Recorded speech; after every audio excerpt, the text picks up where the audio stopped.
Alors là, on est dans une classe où les élèves bougent. Nous, on n'est pas assis. Les élèves se déplacent, ils s'enregistrent dans la salle à côté. Ils doivent prendre les tablettes eux-mêmes, ils les essuient, les rangent.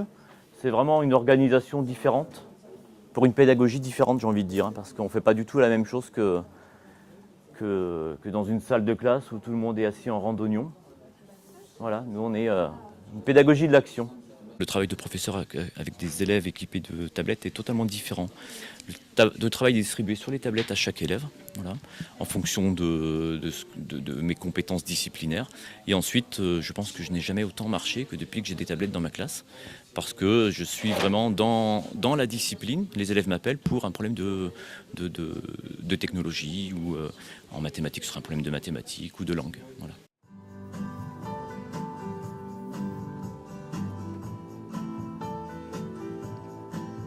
Donc du coup, on prend les supports en photo, les supports des camarades. Travailler beaucoup par l'ardoise. J'utilise beaucoup la tablette comme ardoise en fait, qu'on avait dans le temps. Travailler avec son doigt.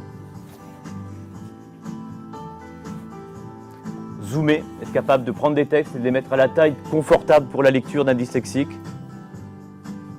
Le repérage par l'image aussi. La tablette, ça m'aide surtout pour être plus en avance, moins pénaliser le cours pour qu'on soit moins en retard. Et puis surtout, ça aide parce qu'il y a un côté tactile qui permet de recopier plus facilement. Travailler à Clermont-Ferrand sur comment aider les élèves dyslexiques avec les tablettes numériques. Alors, on a tous fait des vidéos, on a 5-6 vidéos de ce type-là pour mobiliser les collègues et puis donner des petites solutions qui permettent aux élèves dyslexiques d'être intégrés le plus facilement possible dans une classe et puis de suivre son chemin, parce que c'est souvent même des très bons élèves, mais qui ont juste des difficultés liées à l'apprentissage. Le professeur s'est enregistré sur la tablette pour qu'on puisse suivre ses instructions. Et ensuite, avec la tablette, on s'enregistre nous pour donner notre travail au professeur, pour qu'il puisse nous évaluer. Alors on est sur le même projet avec des activités différentes. Les élèves changent d'activité toutes les semaines, voilà. On passe d'un atelier à l'autre. Si un élève a fini en avance, il peut directement passer dans la même séance sur 2 activités, puisque les tablettes sont prévues et le travail est prêt pour la totalité des élèves. Alors on utilise aussi le NT à travers les tablettes, ça me permet de distribuer du travail. Ça me permet aussi de demander aux élèves d'aller récupérer ou de m'envoyer des documents en fonction de ce qu'il y a à faire. Les tablettes sont reliées aussi à un serveur qui permet aussi au professeur d'envoyer un travail, mais aussi de le récupérer. Donc moi j'utilise en gros ces 2 plateformes, le NT et le serveur du dispositif de tablette.